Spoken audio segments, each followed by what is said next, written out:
I still remember the exact temperature of that air-conditioned car when she turned the engine off and said, "I'll be back in a minute." The last thing I expected was for a minute to turn into 6 hours of silence, a locked phone, and the slow realization that I had just been left behind. We were in Nevada, some small desert town with 2 gas stations and a truck-stop diner that smelled like burnt bacon and broken dreams. She was laughing when she left. Not at me. No, that would have been too obvious. She was laughing with them, her 3 girlfriends, the ones I never liked, the ones who looked at me like I was some stray mutt she picked up out of guilt. I should have known something was off when they suggested this spontaneous girls and guys trip across state lines. I was the only guy. The plan was to meet her cousin in Reno, have dinner, then drive back. But none of that mattered now, because my phone was gone, my wallet still in the glove box, and the only thing in my pocket was a crumpled-up receipt from the diner and a pack of gum. I stood there for almost an hour, replaying the last conversation in my head like a broken record. Every second ticked louder than the one before as the sun dipped lower into the horizon. And then it hit me. She wasn't coming back. At first, I didn't panic. I tried to rationalize it. Maybe they got distracted. Maybe there was a signal issue. Maybe, just maybe, I was being paranoid. But deep down, something twisted in my gut, a visceral knowing that this wasn't some mix-up. This was intentional, planned, executed, and meant to send a message. I was the joke. The "let's see what he'll do" game. A twisted form of dominance disguised as female empowerment. A power move that only cowards make when they think their target won't fight back. But I did. Oh, I did. The first thing I had to do was survive the night. No cash, no ride, no signal. I walked to the diner, sat in a cracked vinyl booth, and asked the waitress, Mona, maybe in her 60s, if I could just have some water. She looked me up and down, said nothing, then brought me water and a plate of toast. She knew. There was no pity in her eyes. Just quiet recognition. Another one left behind, I imagined her thinking. And I hated that I wasn't the first. That night I slept behind the diner on a patch of gravel, under a blinking neon sign that read, "Hot pie all day." It kept flickering like a pulse, like the universe tapping me on the shoulder asking, "So what now?" That's when the real shift happened. The internal one. The part they never expect. Because they think when they strand you, isolate you, cut you out of the herd, you'll break. But sometimes stripping a man of everything is exactly what he needed. The next morning, I cleaned up in the truck stop bathroom, borrowed a charger from a kind old man named Earl, who had no teeth and smelled like diesel, but treated me with more respect in 5 minutes than my wife had in 5 years. When my phone finally lit up, 11%, barely hanging on, I saw the message, "Hope you learned something. Don't call." No explanation, no apology, no regret, just finality. I stared at those words, not with heartbreak, but with clarity. She thought this was the end of my story. But it was just the beginning of hers. I didn't call. Not because I couldn't, but because I wouldn't. The version of me that would have begged for an explanation, that would have tried to work it out or understand her side, that man got left behind with the SUV. That man stayed in that dusty parking lot. And the one who woke up the next morning, he had nothing left to lose. The irony is, the more they strip from you, the lighter you become. No obligations, no illusions, no mask to keep up. I was finally free. Uncomfortably free, painfully free. But still free.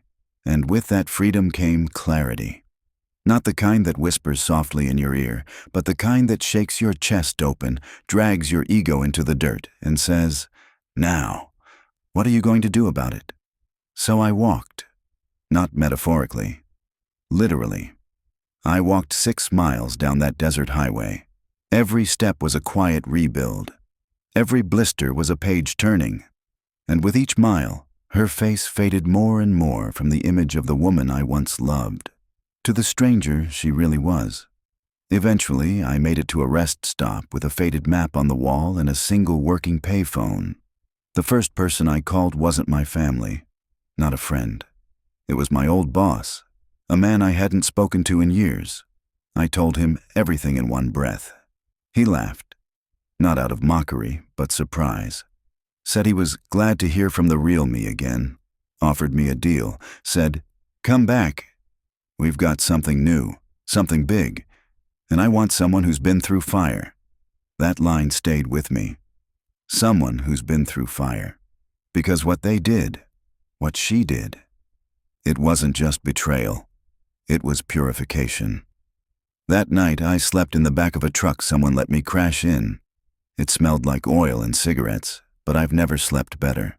Because I knew I wasn't going back. Not to her, not to that version of me, not to any dynamic where my value had to be tested by humiliation. She thought leaving me behind would break me, but it built me instead. Weeks passed. I picked up side work, learned how to make money without a middleman, started listening again. To people, to silence, to the voice in my head that used to be drowned out by drama. And in that silence, I heard something I hadn't felt in years. Power. Not loud, chest-beating power. The quiet kind. The kind that comes from knowing you survived. And they couldn't kill what they didn't understand. By the time she reached out again, yes, she did, it was too late. It came as a short message, like always. No apology. Just, "Are you okay?" Thought you'd call. I read it twice. Then I deleted it.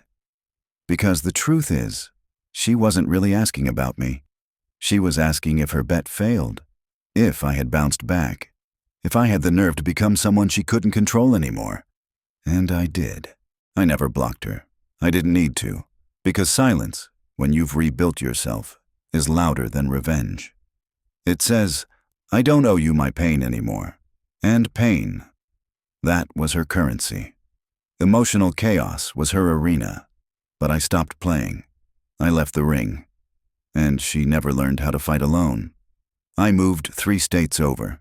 New name on the mailbox, new number, new routine. I started working with men who'd been through similar things. Some ditched by their wives, others betrayed by people they called brothers, a few who'd lost it all and had to rebuild from ground zero. And that's where I saw it clearly. I wasn't alone. There's an entire breed of men out here, walking around invisible to the world, who've been disregarded, abandoned, shamed for having standards. Men who were gaslit into thinking they were the problem, until they stopped apologizing for breathing. That became my fuel. Not bitterness, blueprint. I started writing, documenting what really happened, not for revenge, but for truth. And every time I told the story, a piece of shame melted off my shoulders. Not because I was letting it go, but because I was turning it into something useful. 6 months later, I got a package. No return address. Inside, a handwritten letter. Shaky penmanship, cheap paper, but the words, crystal clear. "I've made a terrible mistake. I was angry at myself and I took it out on you. I didn't think you'd actually disappear. I'm sorry."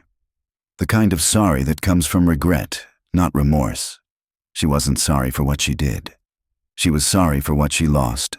Big difference. And I didn't respond. Because some apologies aren't worth entertaining, especially when they're rooted in the fact that you thrived without them. Here's what they never understand. When you abandon a man who has nothing left to prove, you don't weaken him. You free him. And once that freedom sets in, once he realizes that the cage was made of guilt, shame, and false duty, you don't get him back. You get a ghost of who you used to control. And that ghost, he's not haunting you. He's too busy building. I built something better.